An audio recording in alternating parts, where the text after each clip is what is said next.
So welcome. We're in another aeroplane, completely different, and we're just going to get right into it. This is the first leg of another trip across Australia. There was a second one. There was a second trip across Australia in another aeroplane that you've missed. I haven't had a chance to edit because I had to come over and pick up this aeroplane. So yeah, I haven't had a chance to edit up that other video. It is going to come in the very near future. This one here I'm going to try and edit off my iPad and upload at the end of each day. We'll just see how these go. Hey, and if I'm wrong, well, you're not going to know because it's just going to come out when it comes out. The aircraft we're in today is a Beechcraft Musketeer. It is the 160 horsepower Beechcraft Musketeer, and the first time I've ever flown this aeroplane was a few days ago, and I took myself flying in it. It was pretty cool because it needed a test flight and a few other things, and then I had to check myself out on the aeroplane. So there's not many opportunities these days where you get to jump in an airplane and fly it for the first time, where it's just you. Cessnock traffic, India Juliet Romeo. No one cares, Cessnock traffic. Yeah, so it was a really interesting learning experience, taking this thing for a fly and learning how it flew. I mean, there's lots of data online as well, but in the last video that you haven't seen yet, I started talking a lot about the things that I learned through the flight sim world, jumping in and out of different aeroplanes, and then how that is applicable when in the real world. So yeah, I thought that would be pretty interesting. So I did pretty much the same thing with this aircraft. Is I just learned as much as I could online, realized what stuff was true or not online, because there's a lot of bad press about this airplane, and it definitely needs care. It definitely needs care. We'll talk about that maybe on the climb out, just because of yeah, I need to get rolling. So yeah, Beechcraft Musketeer. It's got a carbureted 160 horsepower engine. My run-ups are now complete, and T's and P's are all looking okay. So I believe the technical term is we're going to send it. We got two aircraft here ahead of us, and there's one or two in the circuit. I think someone just made a full stop, so not too worried about that. 2-4, let's get the correct QNH in. We are 210 feet above sea level. No density altitude restrictions for us today. Outside air temperature is probably about 10 degrees. So it's a nice cool day for us to climb out, and crystal clear blue skies. So initially we're going to climb out to 4.5. We'll pause at 4.5, see what kind of ground speed I'm getting, and then we'll go ahead and push on up to 6.5 if I need to. It's only, the first leg is 168 nautical miles. Not a very long leg, but this thing here, one of its downsides is its speed. She ain't a cross-country, a real good cross-country cruiser. Well, it is, but you have to accept it's slow, and a lot of people don't want to do that. So it's a 100-knot machine on the best day, on a good day. Cessnock traffic, Musketeer, Delta Papa Bravo is lining up. Runway 35 will be departing off at crosswind, climbing 4,500, tracking Singleton. Cessna. Cool, runway 35 is identified. We'll check compass and DG here in a second. We've got a 152 on upwind and another Arrow Archer thing on upwind. Yeah. Okay, flight controls feel all good. I'll just let that aircraft go because we climb out faster than that guy. So here we go, mixture's coming up, RP's coming on, landing lights are coming on, and everything else is looking good. We're going to hold the aircraft on the brakes here. Power set, stable, T's and P's in the green, nothing looks wrong, smells wrong, feels wrong. And let's go ahead and apply full power. There we go, full power's applied and we've met static. And Cessnock traffic, Delta Papa Bravo is rolling runway 35, departing off crosswind, climbing 4,500, Cessna. We go to 60, go ahead and hold that nose wheel off.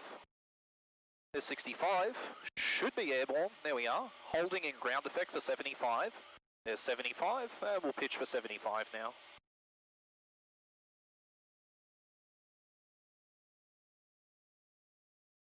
Initially we're getting 300 to 400 foot a minute on the climb out. The climb is pretty anemic just because of the speed. You just do the quick math there that if cruise speed is at 100 knots and we're climbing out at 75, it doesn't sound like there's much of a difference between cruise and climb. And there really isn't. Expected time 1-6. now that I'm established at 75, I'm pulling a good 700 foot a minute. But it's me on board plus some gear, probably the weight of another person and full fuel. So this thing can go with 4 people on board, but you're going with minimum fuel. And not only minimum fuel, you will be even more anemic in the climb. If you were anywhere above sea level, under 500 foot a minute at best rate is probably all you're going to get out of it. So this thing, it can carry a load, but you're definitely not pointing this thing towards mountains. She ain't a mountain flyer. It just does not have the performance. What's it good at, you might ask? Well, lots of things. It is a 4-place general aviation aircraft that is incredibly cheap to operate, incredibly cheap to own. No one really wants to own them because they're scared of them. There's all the horror stories of these things bouncing around down the runways and things like that, where people say they're hard to land. There's actually nothing hard to land about them. They're just different. They're just a little bit different. 1,500 on climb, 3,500 Cessna. There's a dude there just calling outbound, so... Maitland, Zulu, India Kilo, taxiing for departure runway 05, traffic Maitland.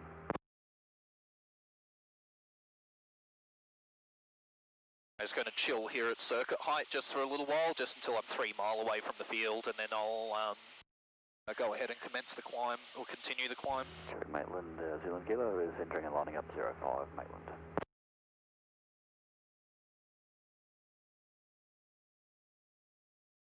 Nice mountains over there beside us, real pretty.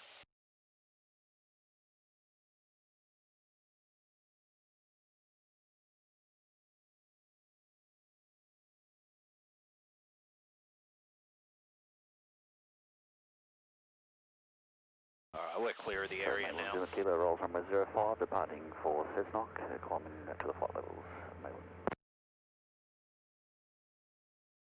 Yeah, so what is the aircraft good at? Well, yeah, we're just talking about the price option.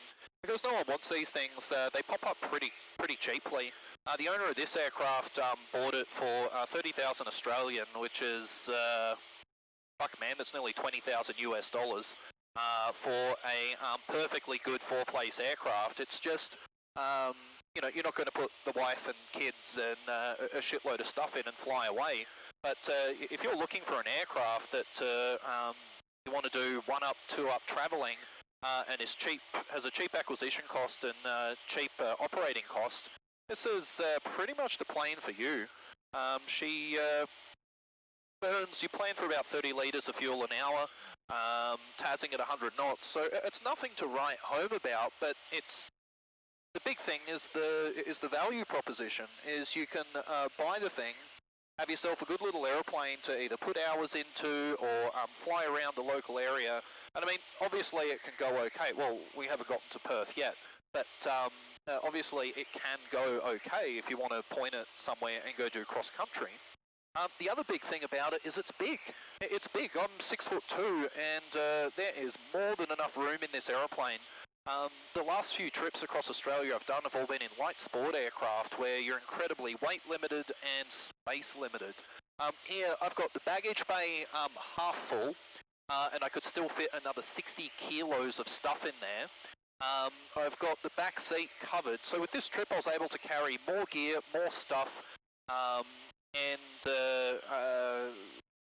yeah, just carry more gear, more stuff, which is quite a large, which is obviously a good thing. I don't have to be limited by, oh man, do I pack 3 pair of underwear or 2 and do flipsies? And that feels good, man. And then the cabin space itself is large. You can fit another person beside you, and there's all this space. It's not a huge deal to just load the cabin full of stuff and people. And then when you get there, what else is the aeroplane good at? You go, cool man, or most aeroplanes you can put people and things into. What else can you do? Well, it's a very comfortable aircraft to fly. It's very, very stable, and that's a good thing, but it's also actually a criticism, is it's very, very trim stable, on-speed trim stable, where once you've got it trimmed out, the aircraft just sits there and trucks on forever, and you go, fuck man, that's a good thing, isn't it?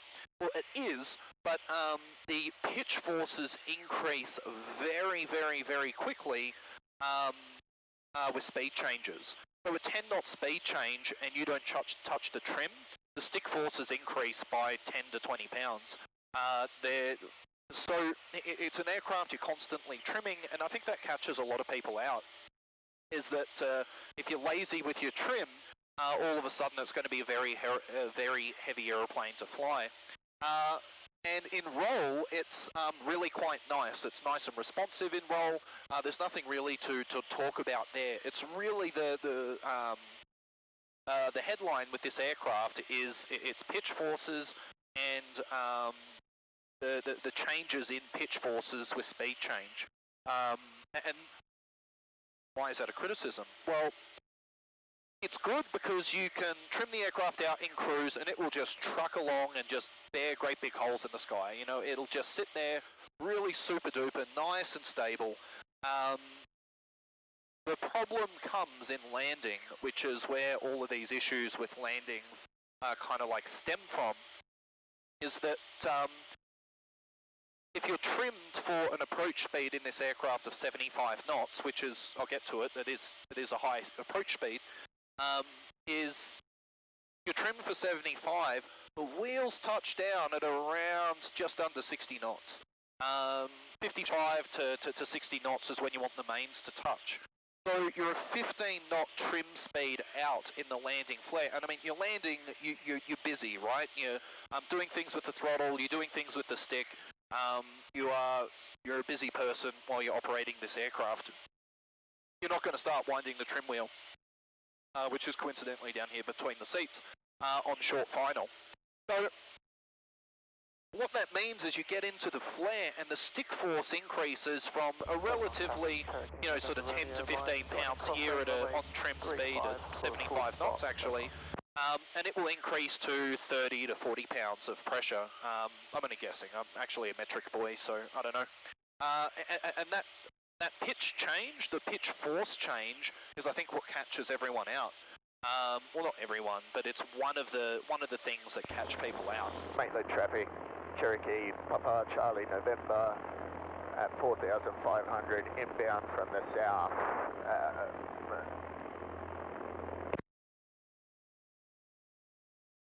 ETA 24, mainland. Just sneaking up on 4.5 now. Yeah, it was 10 minutes since I started, 13 minutes, yeah, about 10 minutes since I started the recording. We're at 4.5, so you get a sense of the climb rate here. We're still making it. I maintained 500 foot a minute the whole way up, so nothing to sneeze at. But we're going to level off at 4.5 here, just to let the temperatures come down, let the engine stabilise, let the pilot stabilise himself out as well. And we found some nice smooth air today. Feels good, man. 2,400, a little bit more trim, and lean.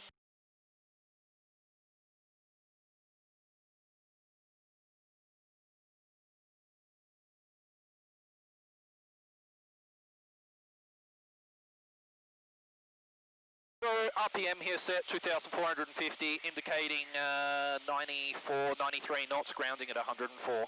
So, and I'm still in a slight bit of a climb here, so we're probably going to get about 106, 108 knots across the ground. Passing here at about 100, 105, so there's almost no wind. We're sneaking up to 95 now. X317 Brisbane Centre, cleared Maple 3 arrival, runway 34 left, maintain flight level 180.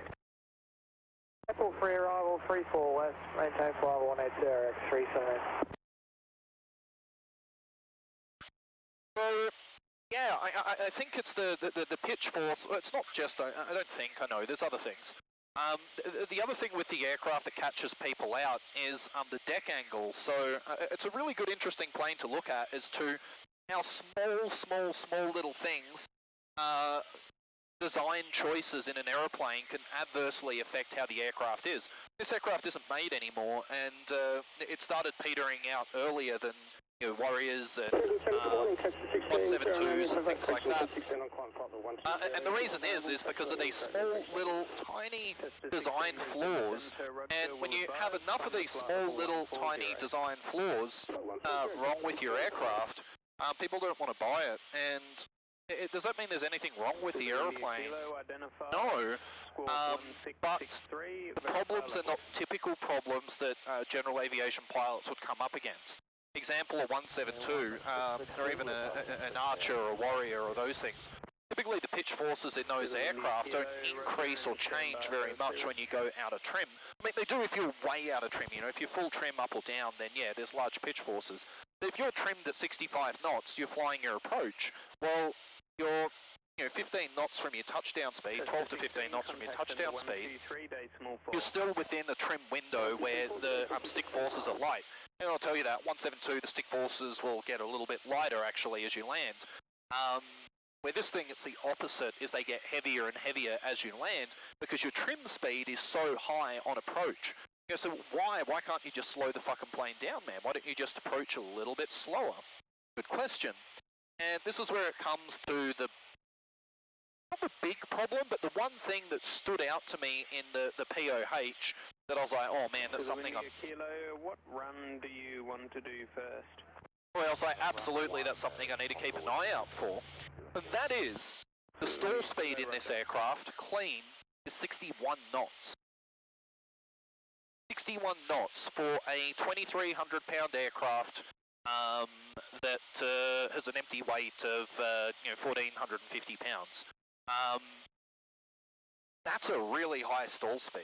That is a really high stall speed. That's clean. Which means at a 60-degree angle of bank, this aircraft stalls at 88 knots. That's a very high stall speed. I mean, I'm cruising right now at 94, 95 knots. That's not a lot of margin to pull an aggressive maneuver. And technically, this thing is marginally aerobatic as well. I know, think about it. There's placards in here where you can do limited aerobatics. I mean, you probably need to start at 30,000 feet and point the thing straight down, but it has that capability. And so, we're still compass DG alignment here. Zulu India Kilo, cleared enter class Charlie airspace on flight level 1. So what about the flap speed? So if you pull flaps, the stall speed does come down a little bit, but it's at 55 knots, traffic sighted, no conflict off to our right there.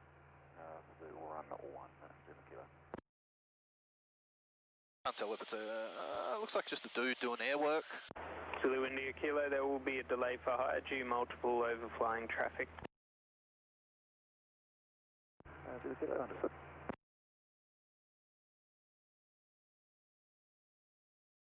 Cool, no conflict. Yeah, so a full flap stall speed of 55 knots. Cool. Yeah, look, it doesn't sound too bad yet. You're like, okay, like, all right, it just. India Kilo, A firm, that's fine. You're just going to say, okay, so it's just got a high stall speed. That's not the problem. The problem comes with its best glide speed. This aircraft's best glide speed is as near on as close to 80 knots as you can get. It's 78 to 76. That depends on the aircraft and if it's straight and all these other things and how much load your best glide speed is 80 knots. Well, it's what you shoot for. So have a think about that. We take off at 65 knots, thereabouts. We hold it in ground effect to 75 knots. But if I lose an engine at 300 feet, I'm actually below my best glide speed. Kilo, for your information, it should be about 5 minutes until high levels are available.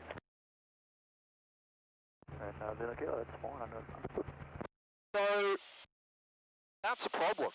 That's a problem on flying an approach. It's also a problem when you're flying.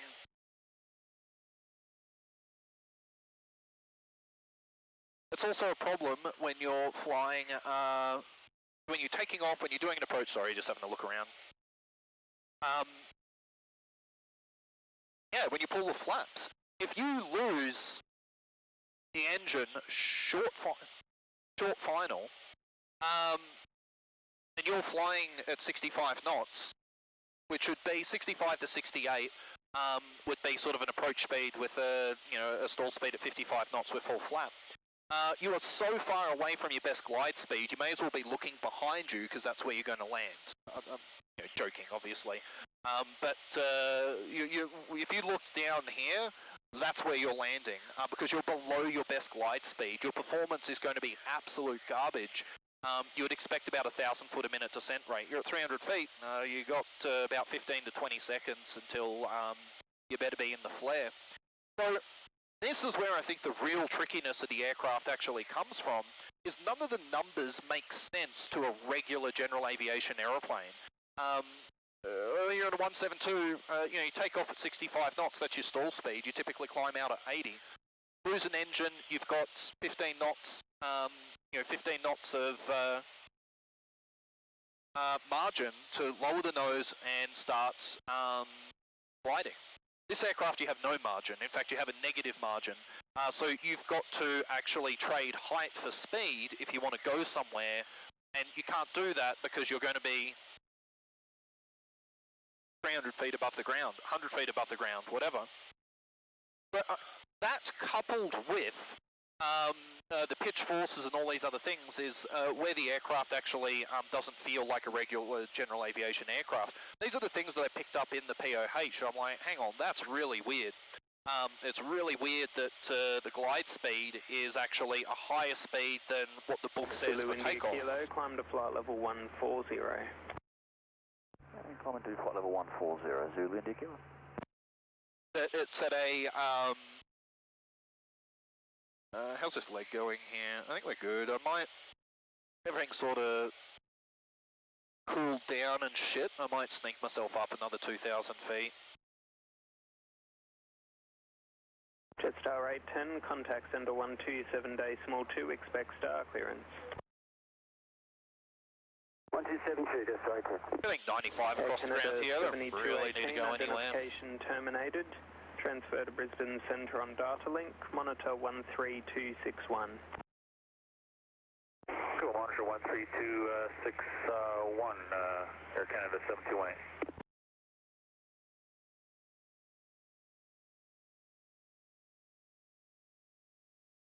Anyway, sorry for the pause there. I just I can't think and talk at the same time. Yeah, so I was just talking about the speeds there, wasn't I? Yeah, so that 80 knot glide speed is so far away from where you're typically flying the aeroplane. It makes it challenging if something goes wrong, and obviously we have to be prepared for that. So that's why the approach speed is so high. It's also why the takeoff speed is so high. The takeoff in this thing is I briefed myself that I'm going to allow the aircraft to get airborne at 65. We fly with the flaps up here, but 65, that's only 4 knots above my power off 1G stall, right? The aircraft wants to fly at 61 because of the prop blast and all those other things, and ground effect. But outside of ground effect, if I lose an engine in between that 65 and me accelerating to a climb speed, I'm going to have a bad day. We're going to skittle the aircraft. So it's something that's got to be managed. So I briefed myself that I'll let the aircraft get airborne at 65. I'll just hold the nose off. Kilo, climb to flight level 160. But then I'm going to allow the aircraft to accelerate in ground effect. So I hold the aircraft close to the ground, letting it accelerate, and I don't allow it to climb until I'm at least positive 75. But wait until I got that 75 knots. As soon as I've got that 75 knots, then I can go, okay, great, I can now establish my climb attitude, set the climb attitude, and then I'm looking for somewhere between 75 and 80 on the climb out. And then my margins are now a lot closer to if I need to glide. I can just lower the nose. I mean, it's going to need to be an aggressive nose down pitch that I can... Well, welcome back, ladies and gentlemen. After the rude interruption of the camera overheating, you might notice that we're a little bit further along. I don't know how you'd notice that, you can't see the map or anything. Okay. Oh, the cameras are recording. Yeah, I missed the last step into Narromine, the last landing, so this one is into Broken Hill. Let's go ahead and get you guys situated. I'm 25 nautical miles to the east of Broken Hill. I've covered about 550 nautical miles today so far. Might sneak in another 200 before last light, we'll see. Just going to be chasing last light. About 6,500 feet, indicating 100 knots, giving us a ground speed of about 92 knots. There's about a 15 to 17 knot headwind that's sort of holding us back here, but nothing really too crazy. We are about, call it, I don't know, 5 minutes away from top of descent. And I'll give you guys a talk all the way down, and we'll come back. Kilo Whiskey, Zulu, report maintaining flight level 240. We were talking about the speeds with the aircraft and all of that stuff, and so this will give us a chance to have a chat about it on the way in. You might notice there is, actually, I'm probably going to mess around with this camera, you know. I'm going to go to a wide field of view on this thing. So, oh, there it is on wide. Wide super view. Approaching, I don't know, go on, whatever. And yeah, that's a wee bit better. Right, that's photo. Right, you can. Right. Yeah, when I take photos, we want video. Meanwhile. There we go. Alright, so you're not going to see much out the right-hand side of the aircraft. You're probably wondering what the fuck the pillow's doing there. That's because I've been flying into the sun for the last 4 hours, so it's there just giving me a little bit better field of view. And I'm not staring into the sun the whole time. It just keeps the sun off my face. I will remove this when we get a little bit closer, but he's been pretty quiet out here, so I haven't had to really sort of worry about any other aircraft. A couple of flying doctor aircraft have been coming in and out of Broken Hill, but if that's all I've got to write home about, I'm not too worried about it. So yeah, before we get into it, let's go ahead and go over the cockpit. You can see she's pretty ye olde original. Vacuum gauge. This one does not work very well at all. The DG keeps drifting, probably about 5 degrees every 5 minutes. It's even worse if you're turning. So this gauge here is pretty much ready for the dumpster. Everything else, engine instrumentation is all on this left-hand side in a nice, neat little area. Oil temp pressures, all of that other stuff right down there. And I did just switch over to the left-hand tank and the fuel pressure stabilised. So go ahead and flick the fuel pump off. Always pause for just 60 seconds when I am turning anything on that's engine critical, because if the engine stops, well, I know all I'm going to do is turn the switch that I just turned off back on again, and everything should be good. There goes 60 seconds, cool. Rest of the instrument, the only modern piece of avionics is this little guy up here, and maybe that radio. We've got an old school KT76A transponder, a ADF NDB here that doesn't work. There's probably like an extra 20 kilos of weight just tied in here. There's another gauge over here as well. It's still got the antenna on the tail. It's kind of crazy. Completely useless though. Completely useless though. It doesn't work. So I don't really know. Still on the aeroplane. Yeah, look at that. That's already drifted 10 degrees since I told you that that thing drifts at 10 degrees. She's really bad. And it's not the suction at all. The suction's indicating right where it should be at 5.4 suction units, whatever that is. Couldn't tell you what the fuck it is. Yeah, everything else, ye olde, pretty Beechcrafty. All of the engine controls are in one sort of area: throttle, mixture, primer, carb heat, and some other air cabin-y stuff over there. Then all of the light switches are on the far right hand side over there. Way over on this side, so it's a bit of a reach to get over there. Fuel selectors right down on the floor, another absolute pain to reach and get to. Oh, I've been looking around, I've just drifted myself, sorry about that. Flat lever down on the floor, and that's pretty much there is to it. She is pretty ye olde basic. We're actually coming up on our descent point here, so Go ahead and just bump the mixture just a little. That's all I'm going to need to do because I'm actually going to do a powered descent here just to keep the speeds high. I really would like to try and save some time. So I'll go for almost a 65% power. So keeping the mixture where it is will work out fine.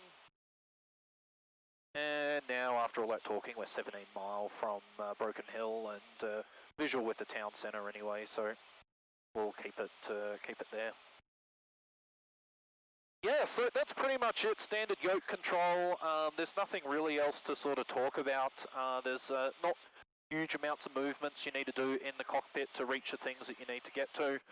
You see the iPad I've got set up on the other flight controls, so I've got enough room around the cockpit, and it does kind of block off. I mean, it's blocking off an instrument that doesn't even fucking work, so who cares? But you guys get the idea. What else? That's it. Let's talk about the aeroplane. So we were talking about numbers before. We were talking about the glide speed and all that other stuff. So, like, as an example, the aircraft's draggy. So I've got a probably 60% power setting at a 500 foot per minute descent rate, and I'm only indicating 106 knots. So she's a draggy girl.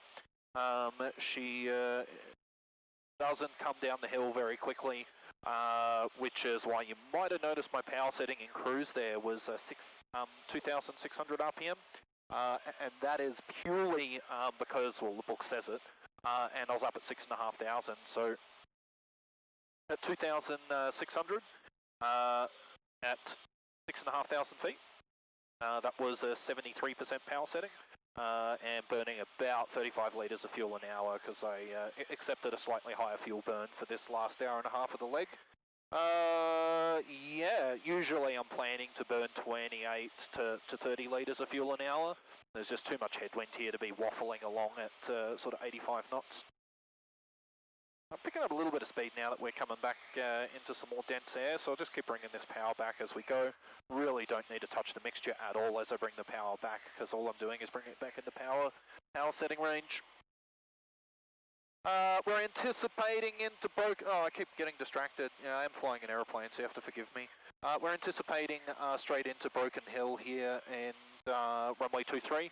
So I'm just going to join a 10-mile final. Not the standard sort of approach, but I don't have time to fuck around today, so I great big don't care. Wind is 320 at 13. Yeah, so we'll be taking 30023. We could take a quartering tailwind, or we could swing around for 05. Let's just see how we go through this descent at the moment, hey? I'll make the decision when we get a little bit closer. Standard CTAF frequency in here, and that's all I really care about.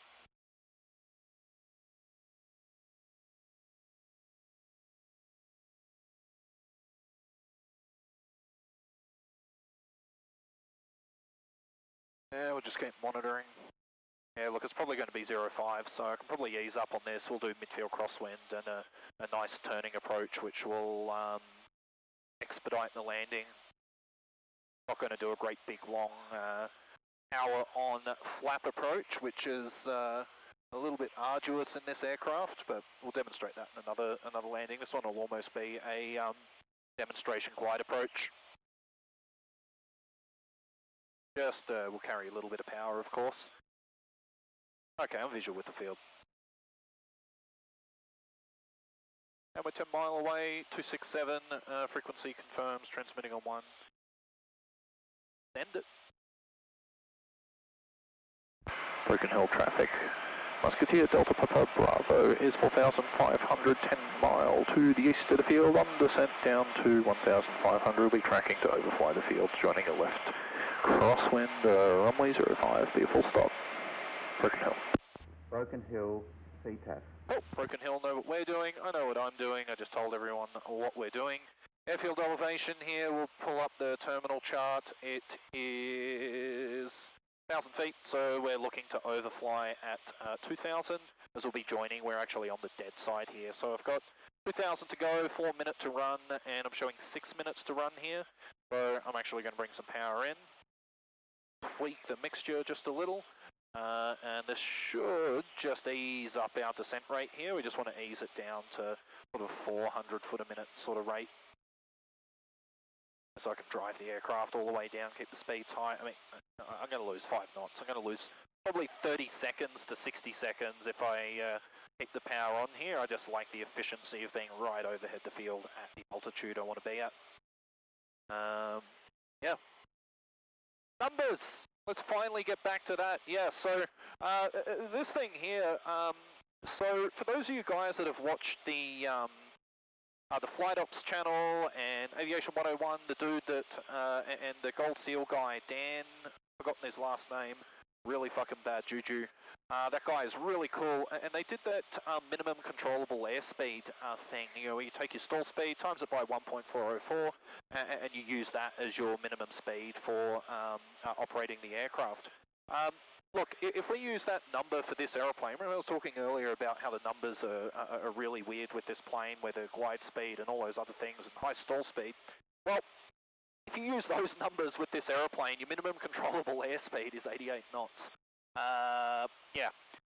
Remember, I was at cruise there at about 94. So 6 knots between a minimum controllable airspeed and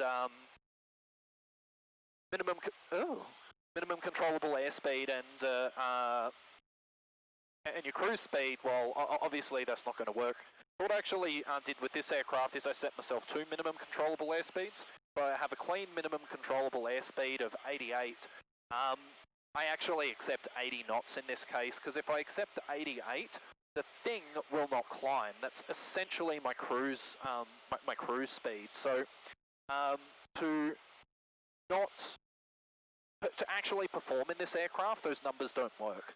So it's probably one of the few cases where that whole video process of the 1.404 doesn't work. And it's specific to this low performance aircraft, and it will probably be the case with other low performance, low wing loading aircraft. So it'll be interesting. Anyway, so the 88 knot number doesn't really work. However, what I do is I do the 1.404 to the flap stall speed as well. So I set myself a minimum speed of 80 knots when I'm in the circuit. As soon as I reach down and go for flaps 1, my minimum controllable airspeed now drops to 74. And 74 happens to be the approach speed in this aircraft, all the way down until you're somewhere near the threshold. So that works out really quite well, and it just means that there's an extra number you need to know in this particular aeroplane, which is something I'm more than willing to accept. It's, you know, 74, call it 75, and then call the other one 80 or 85, whatever you like. Calling it 85 would be a little bit nicer.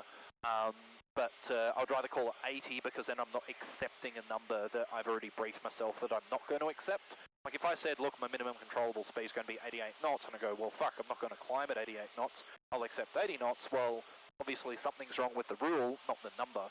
So there's something wrong with the rule with this particular aeroplane. I absolutely love that minimum controllable airspeed theory. It's great.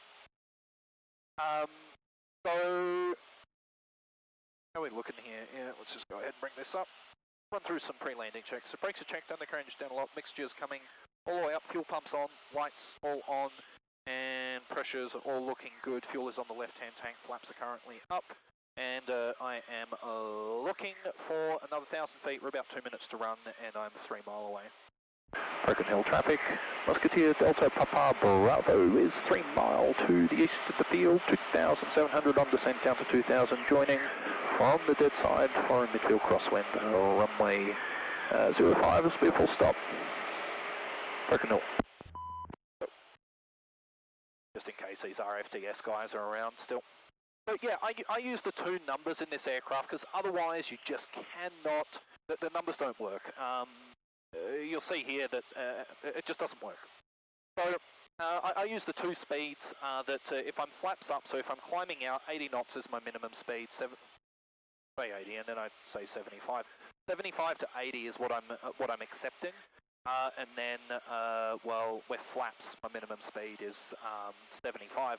Hey, why don't I just call it 75? That would make a lot more fucking sense, wouldn't it? So why don't we call the minimum controllable airspeed in this thing 75?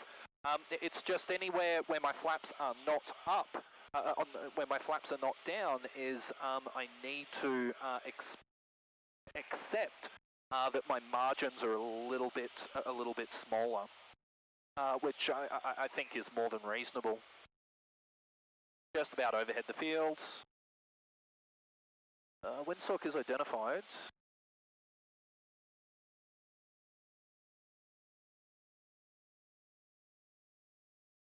Do they have a second windsock, or is that it?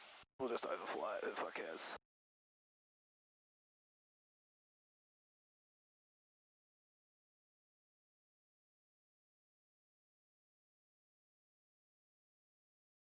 Okay, there's 2000, bring the power in, mixture, fuel pump, everything's okay. Just retrim.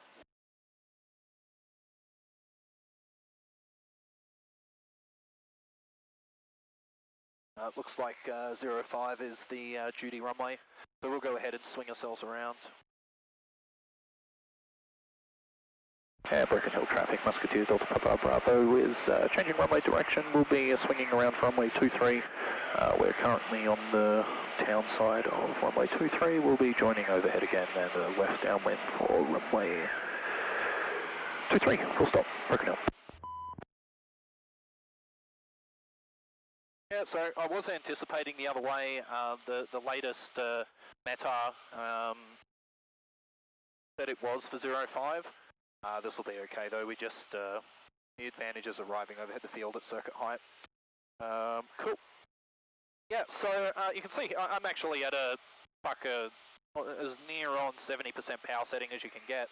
I'm indicating about 90 knots. 98. So you get the point. I don't need to keep harping on it. Great, wonderful. Okay, click to the right, centre, and around to the left. We'll go ahead and join left downwind.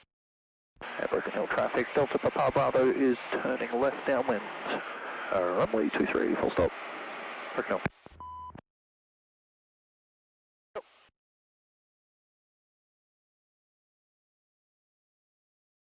Yeah, so anyway, I've just been sort of waffling on speeds. Yeah, so on the approach here is I pretty much hold 80 knots until I'm ready to pull 2 flaps. Overturn there a little. Until I'm ready to pull my second stage of flap. And the other thing I'm going to do here is keep my wingtip just on the tip of the runway here. This thing has the glide characteristics of a refrigerator, and so I need to keep myself nice and close. As soon as I pull flaps, it's more like a dump truck. So first thing I'm going to do for the approach is set myself up at about 1800 RPM. That is pretty typical for pretty much, 172s, all of those other things. Just set the power setting and wait for the aircraft. You see the speed will come back to 80 knots almost right away. And I'm going to start my turn onto base. I'm just going to accept that 80 knots. RP can come on. We are in the middle of the Australian desert, so we're probably not going to need it, but we'll do it anyway. Always practice good flying. And nice and gentle on this bank angle. I think this is where people get into trouble, is because at a 60-degree angle of bank, no flaps, my stall speed's 88 knots. So if I start loading the aircraft up, adding our stick, shit's going to go bad real quick. This is stage 1 of flaps, and now I can accept 75 knots. I'm not going to need to do anything with the power. I'm going to need to retrim though. Just takes a little while for the aircraft to settle down. Broken Hill traffic, Musketeer Delta Papa Bravo is turning final, runway 23, full stop. Broken Hill. But you can see I haven't really had to make many changes with the power setting, and now I'm accepting 75 to 80 knots. We'll continue this turn nice and gentle all the way around. It's really important we don't accept over a 30-degree angle of bank with this particular aircraft, because she will fall out of the sky really, really quickly. So there we go, at this power setting, 80 knots, I'm getting that 500 foot per minute descent rate. If I'm a little slower, I actually need to carry power. So this is why the 80 knots works, is it's just the sweet spot of the aircraft regarding its drag profile and everything. You'll see here, 1700 RPM, I'm going to go ahead and pull full flap in now. Again, I'm not going to touch the power, but because I'm still at 80 knots, it's going to lower the nose, but all that extra drag is now going to slow me down. And yeah, I'll just bring that power back to about 1500. Carb heat, mixture, mags, hatches, harnesses, I'm all good. Aircraft's all good. We're accepting it down to about 75 knots now. Pretty much over the threshold. Now the thing with this aeroplane is if you ever try landing it right on the numbers, you're going to have a bad time. You have to let the thing fly down the runway. So I've accepted 70 knots there, bring the power back to about 1200 RPM. Then I'm just going to fly the thing down the runway. Fly the thing down the runway. I need to let it to slow out of flying speed. A little bit slow now. But we kind of greased it, so fuck it. I'm a little bit slow there. So I actually landed, if you notice it here, I've got about 1300 RPM still on the aircraft here, and that just helps me actually carry the aircraft down into the runway. You would have heard the stall warning just sort of tickle off as well. That stall warning there is basically I tell myself I'm not letting the aircraft touch the ground until I hear that stall warning. So I'm just holding the plane off, holding the plane off, holding the plane off. If I don't hear that stall warning, I'm too fast, and there's a problem with this aircraft where it'll fucking bounce a nose wheel and bend the wings, and planes had that happen. That's already had a couple of crashes. So yeah. Oh, just too busy here. Yeah, so I got a little bit rushed there, but I'm really trying to. What's the time now? 2:30. Look, I've got about 3.5 hours of sunlight remaining. So this is going to be a real quick turnaround for me. Jam some fuel in, do a quick pee, and start her up and get the hell out of here. So I'm going to have to stop the camera, sorry, because I am almost missing my turn. And broken hill traffic, Musketeer, Delta Papa, Bravo is clear reactive. Yeah, what else? No, that's it. Yeah, okay, see it, bye, you just saw it. I'll show you another landing a little later.